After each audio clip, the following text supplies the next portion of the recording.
He was small and thin and seemed to have a nearly supernatural connection with flight.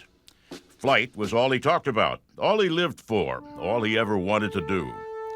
As a college student, he paid for his own flying lessons, tried to join the British RAF, and enlisted as a flight cadet as soon as the Army Air Corps would have him.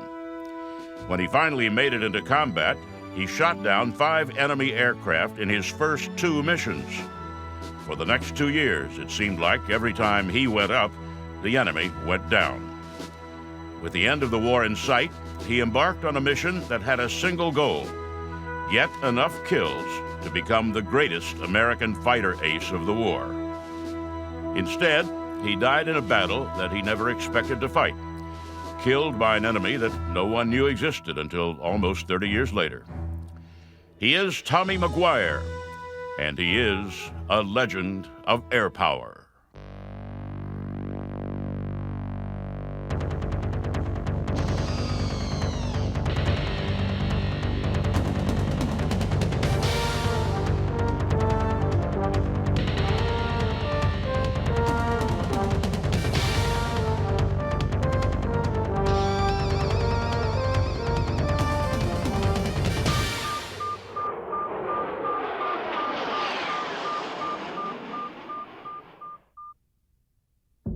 Thomas Buchanan McGuire, Jr. was born in Ridgewood, New Jersey on August 1st, 1920. His father, Thomas Sr., was a dealer in luxury automobiles, and his mother, Polly, came from a family of wealth and social standing. He was tutored in art and culture, attended exclusive summer camps, and became something of a dandy. But he was also a daredevil who seemed willing to take huge risks simply to prove his courage. On a dare, he dove into a swimming pool at the Ridgewood Country Club that was filled with snow. And he dove into the snow from a diving board and ended up getting badly skinned. It could have broken his neck. His parents split when he was 10, and mother and only child moved from New Jersey to Sebring, Florida. I think he was actually grateful when they moved to Florida because he was able to start anew. And I don't think there was any expectations for him to be the tough kid from Jersey. I think he affected a Floridian kind of dialect almost immediately. You would have a hard time imagining that McGuire was from New Jersey unless you knew it previously. He was insulated from the Great Depression. Small, almost frail, McGuire played clarinet in the school marching band and seemed to love dressing up in the band's ridiculously fancy uniforms. He always had the nicest car in town, but drove it so wildly that most parents forbade their children from riding with him. Fastidiously dressed, always conscious of what those around him thought, McGuire was in fact considered something of a sissy. Always one to take up a challenge, in his senior year, McGuire went out for the football team. And they decided they'd teach him a lesson, so they pummeled him for 2 or 3 days, and finally one of the kids on the team said, we've hit that kid with everything we've got and he keeps coming back. He weighed about 130 pounds. And they said, he's going to take it as long as we give it out, so let's quit. So they quit trying to punish him, and he was one of the guys after that. After graduating high school, McGuire attended Georgia Tech University, but dropped out after only 3 years to enlist as an aviation cadet. In July 1941, he reported to MacDill Field in Florida and later trained in Texas at a quasi-civilian contract school run by retired military pilots. He stood out immediately and was so passionate about flight that when the other cadets went into town, he'd remain on base, looking for someone, anyone, with whom to talk flying. The one time they did talk McGuire into going into town, he met a pretty girl from San Antonio named Marilyn Gosler. Nicknamed, for no apparent reason, Pudgy, Tommy and Marilyn took an almost immediate liking to each other. One of the things about McGuire that's interesting is he was sheltered. I don't see a lot of interaction between he and females in high school. He's a very shy man. But he saw what he liked, and he was becoming more and more confident, and I think he was not allowed to let Maryland go after that first date. McGuire got his wings 2 months after the Japanese attacked Pearl Harbor and was shuffled to Florida for fighter training. He just had a flat-out determination that he was going to be a leading ace. McGuire requested a combat assignment, but was instead relegated to duty flying over the frozen tundra and icebound seas of Alaska. He and his fellow pilots patrolled for non-existent Japanese submarines and went gradually stir-crazy. One day, killing time in the abandoned weather station that served as their ready room, McGuire reverted to his high school form and started bragging about his daredevil exploits. McGuire's squadron flew P-39s, an underpowered, overweight tub of an airplane that was legendary for its lack of maneuverability. McGuire bragged that he had once done a loop in a P-39. No one believed him. Soon enough, bets were made, and McGuire was trudging out into the cold to prove his claim. So he went up over the airport, and he did complete a loop in this airplane. And when he landed, he was ordered to report to his CO, and he wrote right in his logbook that he was restricted to the tent for 2 or 3 days because he had done this loop over the airfield. Late in 1942, the Air Corps sent McGuire to Harding Field in Louisiana. They were flying east, and they did not have the password for the day. They got caught up in a blizzard, and the people on the ground would not give them instructions, would not vector them into the field because they didn't have the password. So they ended up landing 5 P-39s in a frozen swamp, so he survived that. McGuire eventually made it home. He married Marilyn, whom he hadn't seen in a year, in San Antonio. They moved to Mississippi, where McGuire was stationed for about 6 weeks before he shipped out to California to train in the airplane that would make him famous, the Lockheed P-38 Lightning. Since the outbreak of the war, Tommy McGuire had been requesting a combat assignment. Newly married and assigned to a 9-to-5 job in Mississippi, he wanted desperately to get into action. Word circulated among the landlocked pilots that the Air Corps was looking for volunteers to train in P-38s, and McGuire signed up. The P-38 is an interesting airplane. Nicknamed the Lightning, it seemed on paper the perfect aircraft for the war in Europe. It had a longer range than other fighters, was faster, and with 2 engines, tougher to knock down than most other fighters. However, in action over Europe, the P-38 proved much less effective than expected. The P-38 got a bad reputation in Europe because the engine oil congealed, and they would have engines blow up, and some pilots went down just because the engines failed. So there were P-38s available to be sent to the South Pacific. So the call went out for pilots to fly a plane with a nasty reputation. Though he had only been married for a few weeks, McGuire volunteered. It was, he knew, the shortest route to the battlefield, and McGuire had set a goal for himself that to others might have seemed ridiculous. He wanted to be the greatest fighter ace of them all. In March 1943, McGuire was ordered to report to the 49th Fighter Group, then based in Australia.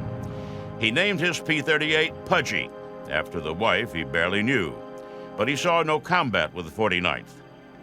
He did, however, meet Lieutenant Richard Bong, who was the leading American ace at the time, a young farm boy closing in on Eddie Rickenbacker's record of 25 kills from World War I. He was really jealous of Bong. He wanted to catch him, but Bong already had 17 or 18 victories by that time, and McGuire was untested. But he told the guys that he would catch Bong. Not surprisingly, McGuire developed a reputation as a big talker. Transferred in August to the newly formed 475th Fighter Group, his incessant talk about flying and his own desire to be the greatest ace ever so alienated the other pilots that no one wanted to fly with McGuire. So, the most natural pilot in the unit was assigned the job of inspecting newly arrived aircraft to make sure they were combat ready.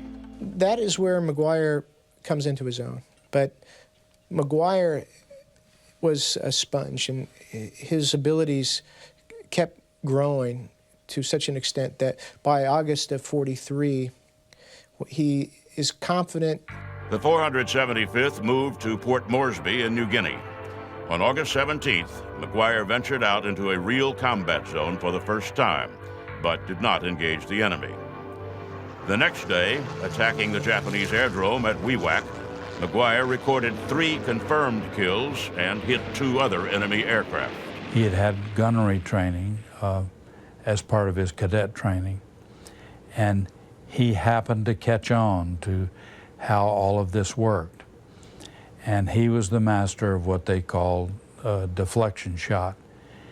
He could visualize where this Japanese plane was going to be when the bullets got there, and he would fire ahead and above these planes so that the pull of gravity on the shots he had fired would bring the shots and the airplane, the target together, and he could fire from a half-mile away and hit a plane sometimes. 3 days later, in his second combat engagement, he knocked down 2 Japanese heroes. After 2 missions, he was an ace. It was not uncommon in New Guinea during that stage of the war for pilots to make ace in a mission or 2. Japanese aircraft seemed to arrive for battle in endless waves, and just keeping track of who killed what was a nearly impossible task. Ace or not, McGuire didn't slow down. He got his 10th kill in mid-October in fierce fighting over Oro Bay. The next day, with his own plane grounded for repairs, he took his commander's personal P-38 without permission and joined in another fierce fight. In full view of American ships below, he shot down 3 more Japanese fighters before being shot down himself. He bailed out, was hospitalized and off flight status for nearly 2 months, but never considered going home. He was married to Marilyn for literally only weeks before he shipped out.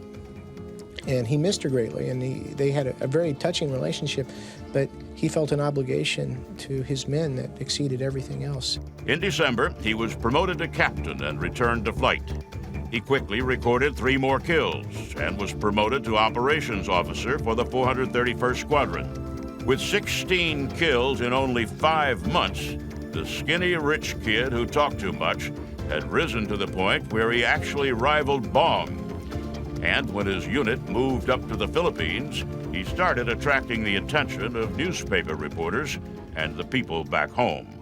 McGuire was outspoken. He would sit around and talk to anybody. Bong was quiet. He was from a large family and was raised on a farm. McGuire was an only child and was an extrovert. So the reporters really crowded around McGuire for the interviews. So the stage was set. The ace race, which had existed largely in McGuire's own mind, now captured the American imagination. And then something happened, something McGuire could do nothing to prevent. The Japanese Air Force disappeared. For 5 months, McGuire barely saw any Japanese aircraft. He flew hundreds of hours, going sometimes on 2 missions a day. It was as if the Japanese had simply vanished. And with them, so had McGuire's chances of becoming the greatest fighter pilot of them all. For 5 months, it seemed as if Tommy McGuire's war had ended. While leading ace Dick Bong took extended leave in the United States, McGuire made up no ground. The Air Corps, in recognition of his leadership abilities, promoted him to commanding officer of the 431st Squadron and moved him to Hollandia.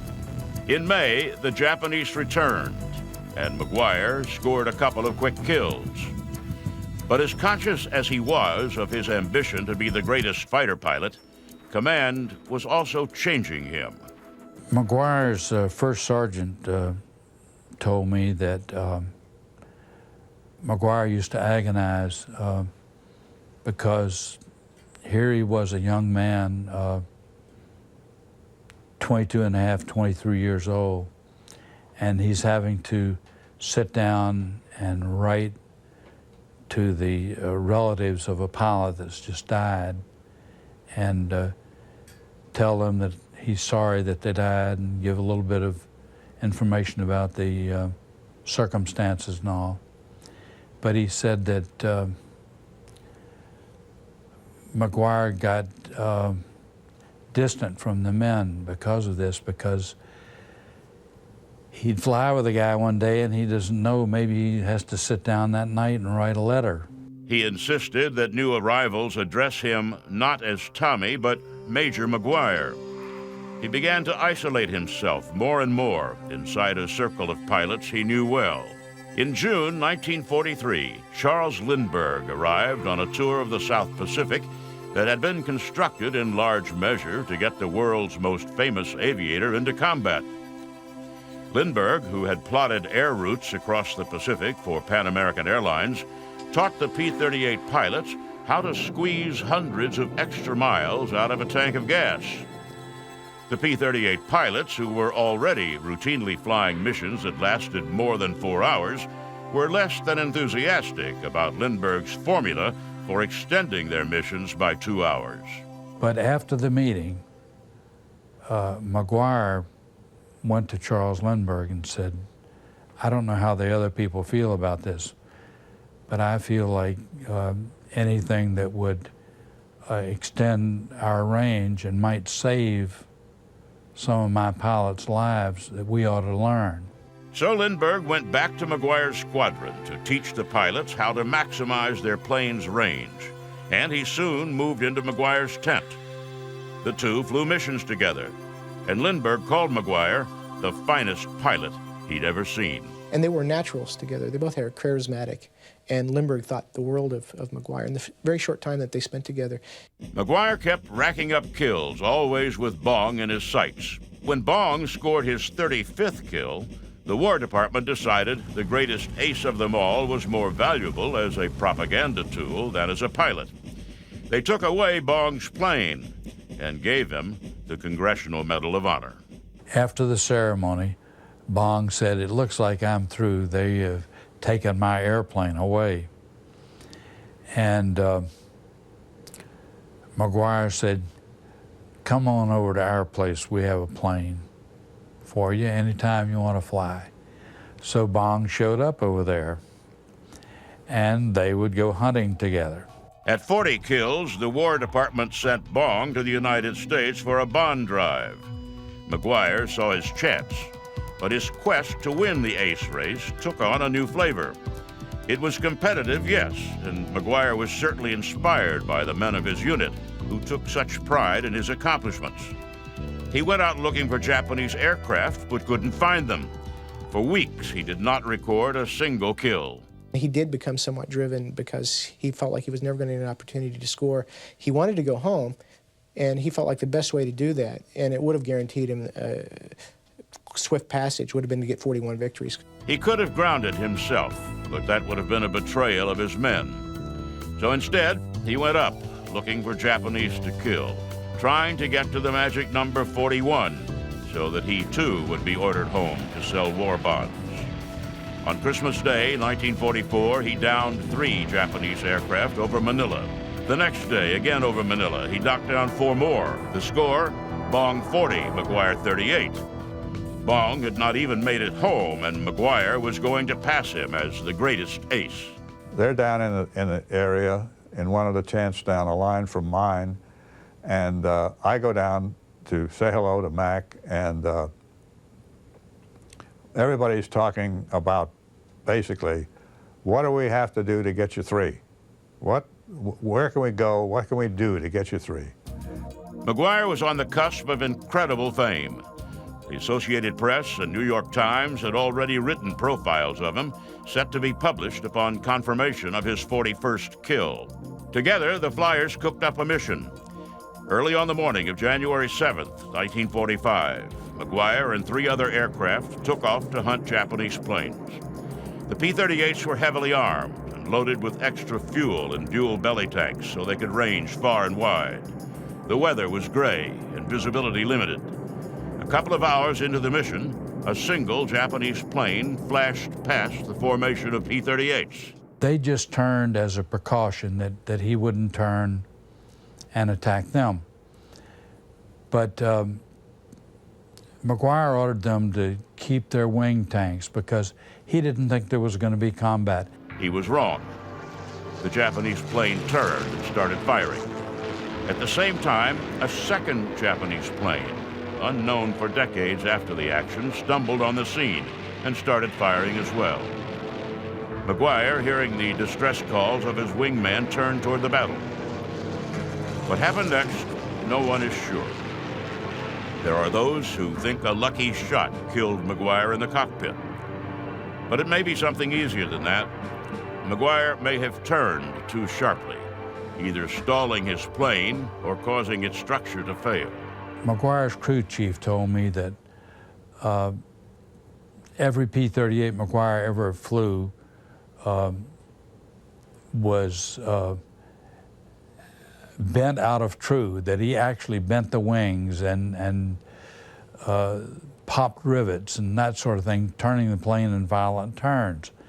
So McGuire made one of these turns, but this was the wrong time to do it. He was at low altitude, at low flying speed, and he had the full fuel tanks. And he just didn't get away with it this time. Whatever happened, whatever the ultimate cause of the crash, Tommy McGuire's death sent shockwaves through the Pacific theater. A hero who had seemed invincible was dead, and the effect on the morale of those who remained was palpable. Back home, his young wife was devastated. The husband she had barely known was gone. At the ceremony in Paterson, New Jersey, where Marilyn McGuire accepted her husband's posthumous Medal of Honor, a tall, familiar figure slipped quietly into the room.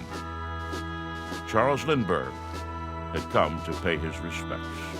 Charles Lindbergh, thought of as the greatest aviator of the time, took Tommy McGuire's widow aside to tell her what a great man she had been married to.